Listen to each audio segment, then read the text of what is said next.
Taiwanese basketball fans tinawag na bastardo at dirty team ang San Miguel Beermen at trending na malaradyo rondo ng moves na ito ni Terrence Romeo. Yan ang ating mga pag-uusapan para sa video natin na ito.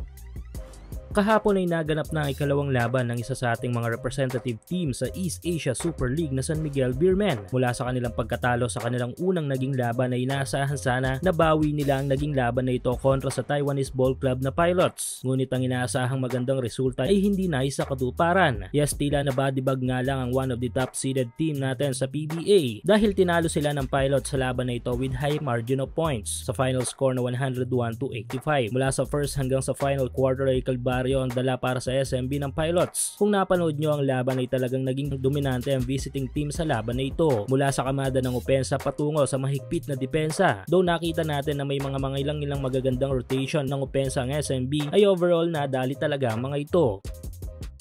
Bago yan na ito ang legit broker na mag-guide sa inyo sa mga trading platforms ang FBS. 2009 pa lang ay nagpo-provide na ng product, service at learning tools sa mga traders ang lisensyadong worldwide broker na ito. Meron itong 150 countries na may 27 million traders at nakakatanggap na ng 90 international awards mula sa mga prestihiyosong mga organisasyon. Available ang FBS app sa kahit anong app store. Mag-register gamit lamang inyong email address o Facebook account. Makikita na napakaraming trading tools ng FBS na makakatulong sa inyo upang kumita ng mas malaki sa pag-trade. May dalawang uri ng account ang FBS. Meron itong real at demo account. Dito ay may chance kang pumili ng leverage depende sa trading instrument kung saan ay meron silang 550 plus na trading instrument. Ang game changer dito ay ang binibigay ng FBS na 0.7 pips spread. Pagdating sa deposit at withdrawal ay madali lang din dahil meron silang 200 plus na payment methods na pwede nyong pagpilian. Secure din ang inyong mga record dito dahil meron silang data protection at kung magkaroon ng problema ay meron din silang 24/7 support. Click lang ang link sa ating video description at mag-register. Uncover your potential trade with FBS.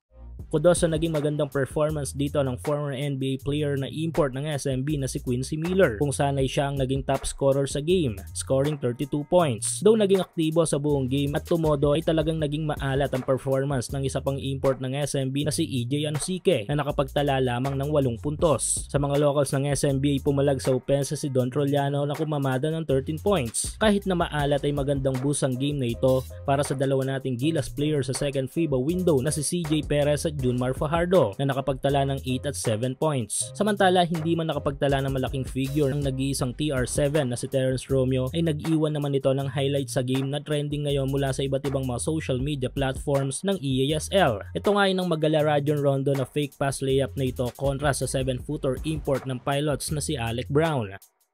Isa si The Bro sa mga highlights maker player dito sa East Asia Super League na isang patunay na kundi lang naputakti ng injury ay tiyak na mas matindi pa ang nakikita natin ngayon dito. Even nga sa Gilas kung tutusin ay may palagpas si Romeo pero since injury prone na nga ito ay wala na tayong magagawa doon. Pero ang importante ay nakikita pa rin natin ito sa mga ganitong international basketball matchup. Anyway, kalaunan sa game ay may nangyaring gulo. Ito nga ay sa pagitan ng buong SMB team kontra sa Pilots import na si Alec Brown. Nagugat ang away sa pagitan ni Jericho Cruz at Alec Brown. 6 minutes mark ng 4th frame nang i-double team defense ni Cruz at Miller ang 7-footer import. Ngunit tila hindi nagustuhan ni Brown ang mahigpit na depensa na may halong physicality ni Cruz kung kaya't nag-inat si Brown at inambahan si Jericho Cruz. Dito na nagliyab ang sitwasyon at umabot pa sa pagsugod dito ng buong SMB squad kay Brown. Even si Miller ay uminit na at gustong makaisa dito sa import ng Pilots. Kalaunan ay lumamig na ang sitwasyon ngunit dahil dito ay natawagan ng technical si Jericho Cruz at napatalsik sa game. Naging usap-usapan naman ang pangyayaring ito ng ilang mga Taiwanese basketball fans kung saan ay even nga sa post ng EASL na not related sa pangyayaring yon ay nagko-comment pa rin ang mga Taiwanese. Tinawag nga ng mga ito na bastardong mafia, dirty team ang San Miguel. Well yes, may halos siguradong frustration na ang depensa na yon ni Cruz pero kung isiping mabuti ay ang import ng Pilots ang unang napikon na nagpasiklab sa pangyayari. Pero since nasa baluarte natin ang mga ito ay hindi maiwasan na tayo ang masisi dahil bilang home team ay sa atin magmumula dapat ang kapayapaan sa game. Anyway, kailangan bumawi ng San Miguel Beermen sa kanilang mga susunod na mga laban sa East Asia Super League dahil hindi magandang senyales ang dalawang magkasunod na talo na puro tambak.